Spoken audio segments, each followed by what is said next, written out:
আজিজ ভাই, একেবারে একটা বিষয় বলো, অন্তর্বর্তী সরকারের কোনো কোনো উপদেষ্টা ষড়যন্ত্রে লিপ্ত, এটা তাদের নাম ও কণ্ঠ রেকর্ড জামায়াতে ইসলামের কাছে আছে, জামাতের নায়েবে আমির বলছেন। তো এইরকম অনাস্থা নিয়ে একটা মানে অন্তর্বর্তী সরকারের উপরে দেখেন, আসলে আসলে নির্বাচনটা কেমন হবে? নির্বাচনটা অভ্যুত্থানের শক্তি যদি এক না হয় নির্বাচন হবে না।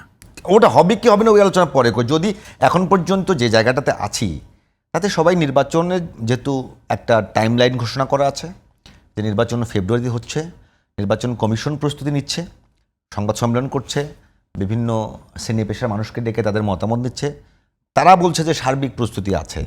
এখন প্রশ্ন হলো, সরকারের ওপর যদি সব রাজনৈতিক দলগুলোর এরকম অনাস্থা থাকে তাহলে ওই নির্বাচনটা কেমন হবে? দেখেন, 14 মাস হলো সংস্কার, ধরেন অভ্যুত্থান একটা ঘটেছে, কোঠার সংস্কার নিয়ে আন্দোলন, শেষমেশ এসে ফেসিবাদের বিলোপ, এর থেকে তৈরি হলো যে সংস্কার।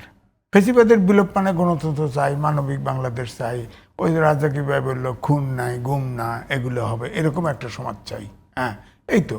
এখন উনি এত সংস্কারের ডালপালা মেলালেন কেন? যেটা প্রয়োজন নাই সেটাও করে, যেটা প্রয়োজন নাই। তখনই ইন্টেনশনটা মনে হয়েছে যে ইলেকশন উনি দিতে চায় না। হেঁটে গেলে কয় আপনি 5 বছর, হেঁটে গেলে কয় আপনি 10 বছর থাকেন, হেঁটে গেলে কয় আপনি আজীবন থাকেন। আরে ভাই, উনার আয়ু কয়দিন আছে? বয়স এত হয়েছে, 50 বছর এগুলো হয়েছে। তো আমার বক্তব্য হচ্ছে, এখন এই মুহূর্তে আমার কাছে মনে হয় ইউনূস সরকার ষড়যন্ত্র ভিতরে হচ্ছে, এটা ঠিক।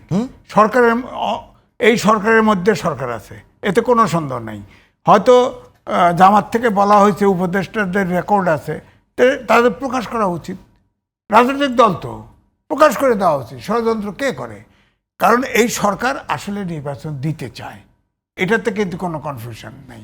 কিন্তু উনি এই অভ্যুত্থানের শক্তি, আপনি বললেন যে সরকারের ভেতরে একটা অংশ আছে তারা চায় না, আপনার দলই বলল সরকারের ভেতরে একটা অংশ ষড়যন্ত্র করছে, মির্জা ফখরুল ইসলাম বলেছেন। আর সরকার আবার দিতে চায়, আসলে সরকারের মধ্যে ফ্র্যাকশনটা কোন জায়গাটা? না না, সরকারের ভিতরে ডক্টর ইউনূস সরকারের স্টেক আর আরেকজন উপদেষ্টা ধরেন যার স্বামী ওই সাদা পাথর তোলার নিয়ন্ত্রণ করে, এক না।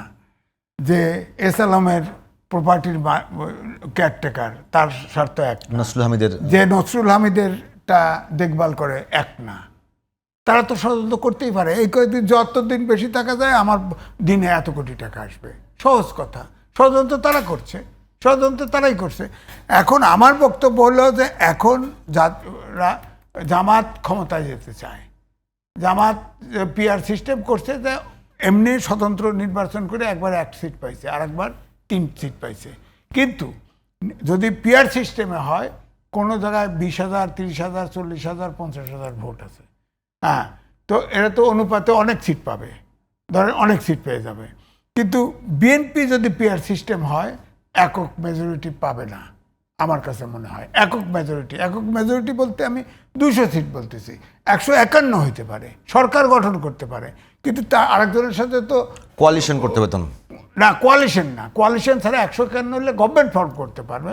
কিন্তু কোনো আইন পাশ করতে গেলেই অন্য পার্টির লাগবে, কারণ 200 সিট লাগবে, 200 জনের সমর্থন লাগবে।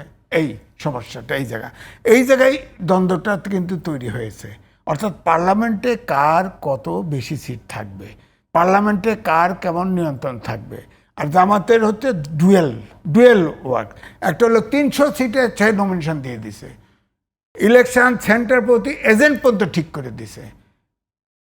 বিএনপি বগল দাবা করে আছে, নমিনেশন দেয় না। আচ্ছা, এখন ধরেন বিএনপি জামাতের কথা বলি, 300 সিটে নমিনেশন দিয়েছে, তখন তো ভাবনাটা কিন্তু পিআর সিস্টেমে ছিল না। তখন তারা সেই ওয়েস্টমিনিস্টার সিস্টেমেই ইলেকশনে ছিল, নাহলে 300 সিটের নমিনেশন দিল কেন? এখন পিআর সিস্টেম আছে, এই জায়গায় দূরদর্শনী দেখছে। আবার ভারতেও দেখা করতে যায়, আমেরিকায় যা আমাদের সাথে দেখা করতে যায়, এগুলো তো দূরদর্শনী। এই জন্যই বলা হচ্ছে যে সরকার এখন তারা নির্বাচন চায় কিনা। হ্যাঁ, আর এনসিপি হচ্ছে কি একটা মাঝ পথে আছে।